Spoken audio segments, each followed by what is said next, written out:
Спортско-рекреативниот центар Пониква на Осоговските планини последниве неколку години, благодарение на севкупните инвестиции на општините Кочани и Пробиштип, прерасна во урбан центар во кој се создадени услови за секаков вид на туризам. Неколкуте хотели и мотели, изградените викенд куки, решената инфраструктура се само дел од она во кое се вложуваше на Пониква. Продажбата на градежни парцели за изградба на викенд куки и угостителски објекти ја наметнаа потребата од инвестирање на локалната власт на Кочани и Пробиштип во изградбата на водоводна и канализациона мрежа, како и решавањето на останатите проблеми од комунален карактер присутни во секојдневното живење на Пониква.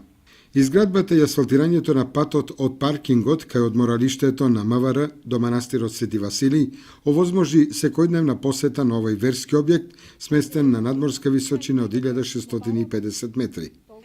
Во развојните планови на Пониква за наредната година се планира изработка на технички проект за изградба на канализација, за што општината Кочани планира средства во висина од 650.000 денари, како и асфалтирање на патот од аеродромот до местноста Преслап, прва фаза, во должина од 1 км и 300 метри, според изработен технички проект.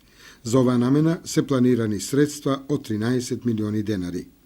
Покрај овие планирани инвестиции на Пониква, ќе продолжи уредувањето на викенд населбата со доделување на нови плацеви за изградба на викенд куки и друг вид на сместувачки капацитет.